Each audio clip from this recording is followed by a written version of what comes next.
میں نے عظمیٰ کو کسی بھی بارے میں کچھ نہیں بتایا تھا کہ مجھے وہاں پر کیا کیا محسوس ہوا تھا۔ وہاں سے واپس آ کر میں اپنے معمول کے کاموں میں مگن ہو گیا۔ میری زندگی بھی معمول پر آ گئی۔ اس واقعے کو میں بھول بھال گیا۔ رمضان کا پہلا عشرہ شروع ہو چکا تھا۔ آج کل میں آفس سے جلدی ہی آ جاتا تھا کہ افطار کی تیاری کرنے میں عظمیٰ کی مدد کیا کرتا تھا۔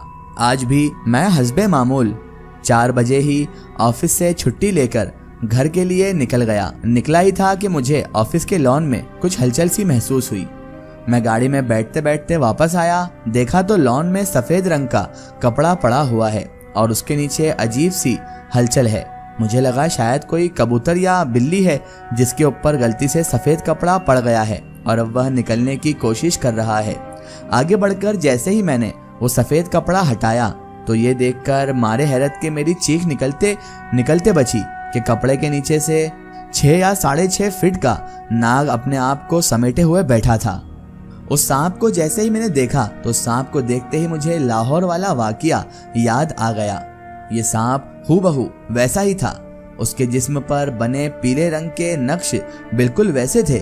میں جھرجھری کھا کر پیچھے ہٹا لیکن وہ ناگ دھیرے دھیرے میری طرف بڑھنے لگا۔ اسے دیکھ کر میرا تو خون سوکھنے لگا۔ میں دل میں اللہ سے دعا کرنے لگا کہ مجھے اس نقصان سے محفوظ رکھے۔ میں پیچھے ہوتا گیا، ناگ میری طرف بڑھتا گیا۔ ایک لمحے کو میں نے اس ناگ کی آنکھوں میں دیکھا تو مجھے ایک عجیب سی شناسائی نظر آئی۔ مجھے ایسا لگا اسے دیکھ کر کہ جیسے وہ مجھے کچھ نہیں کہے گا، اور پھر نہ چاہتے ہوئے بھی میرے قدم رک گئے۔ میں کچھ کر نہیں سکا، یا شاید اب میں اس سے ڈر نہیں رہا تھا۔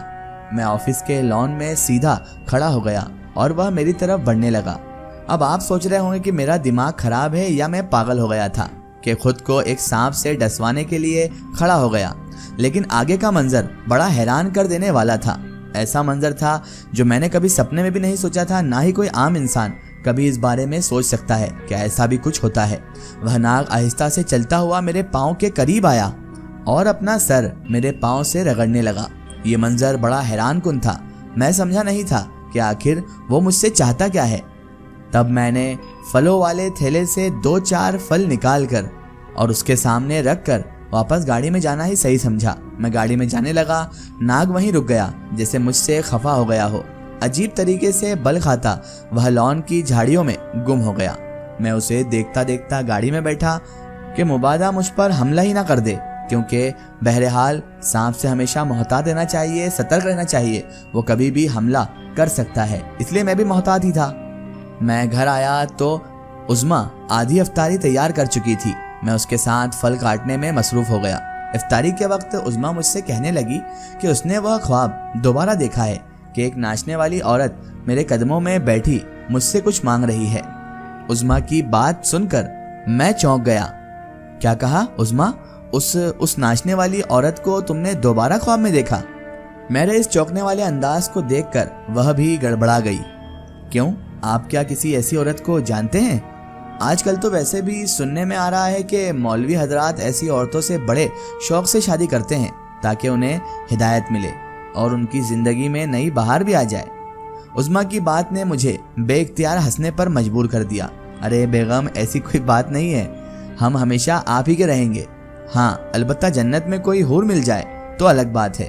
ہنستے ہنستے ہم یہ بات بھی بھول گئے، لیکن بعد میں مجھے پھر یاد آیا کہ عظمیٰ کا خواب بے معنی نہیں ہو سکتا۔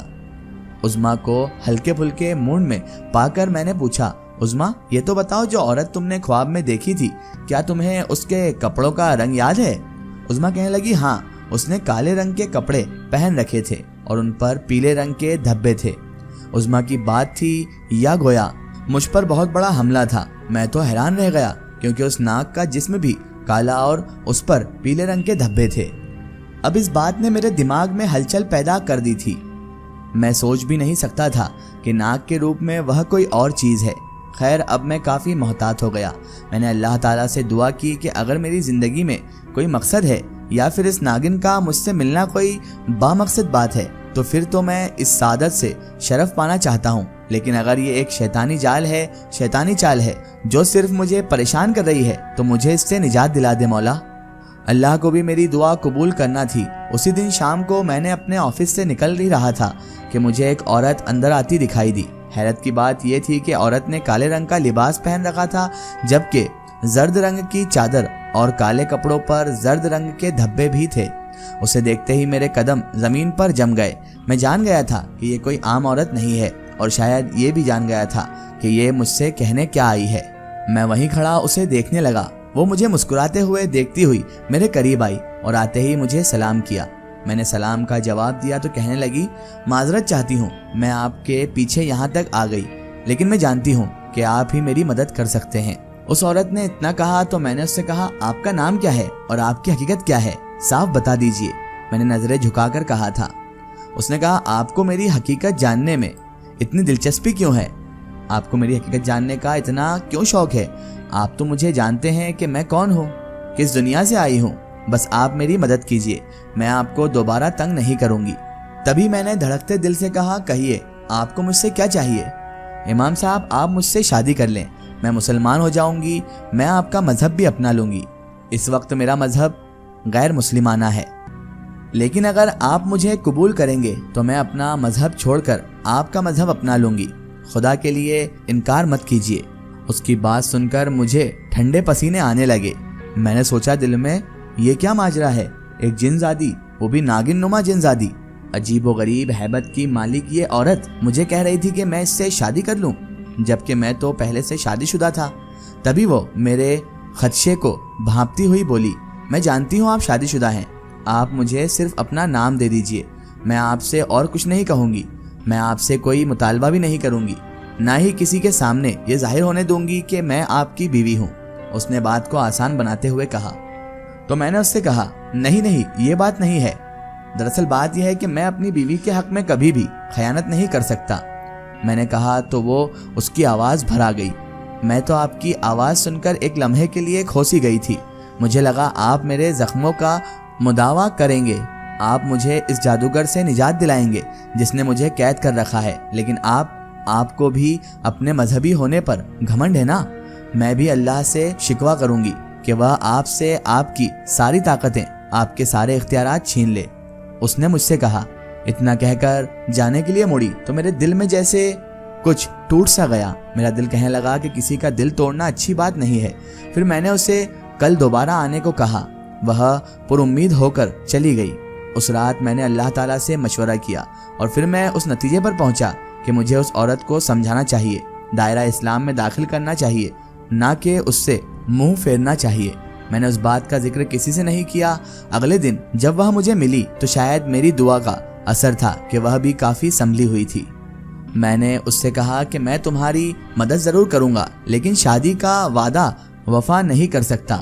ایسا کر کے میں اپنی بیوی سے بے وفائی کا مرتکب رہوں گا، اور تم جانتی ہو کہ بے وفائی اور جھوٹ اللہ تعالیٰ کو بھی پسند نہیں۔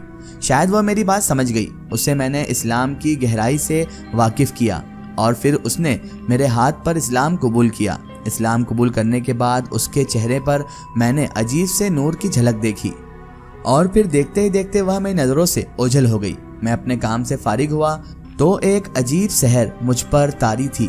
میں یقین نہیں کر پا رہا تھا کہ میں نے یہ سب حقیقتاً دیکھا ہے۔ خیر، اس عورت کے جانے کے بعد میں اپنے آفس سے نکلا تو یہ دیکھ کر حیران رہ گیا کہ آفس کے لان میں ٹوٹی ہوئی چوڑیاں، سندور کا رنگ اور ایک لال رنگ کی اوڑھنی پڑی ہوئی تھی، جسے دیکھ کر مجھے جھرجھری سی آ گئی۔ میں نے اپنے آفس بوائے سے کہا کہ ان سب چیزوں کو لان سے کہیں دفن کر دو، آج بھی میرے دل میں اس کی یاد باقی ہے۔ آپ بتائیں، کیا یہ واقعی غیر معمولی واقعہ ہے یا مجھے لگتا ہے؟ آپ ضرور بتائیں کمنٹ میں۔ مجھے لگتا ہے کہ وہ عورت کوئی عام مخلوق نہیں تھی بلکہ کوئی جن زادی تھی۔ آپ کو کیا لگتا ہے وہ کون تھی؟ ہمیں کمنٹ میں ضرور بتائیے گا۔ دوستوں، اگر آپ بھی اپنی زندگی کی کوئی سچی کہانی یا سچی گھٹنا ہمارے چینل سے شیئر کروانا چاہتے ہیں اور آپ چاہتے ہیں کہ آپ کی سٹوری بھی مائی اسٹوری بک چینل سے شیئر ہو، تو آپ ہمیں ہمارے فیس بک پیج پر کانٹیکٹ کر سکتے ہیں اور اپنی سٹوری وہاں پر ہمیں بتا سکتے ہیں۔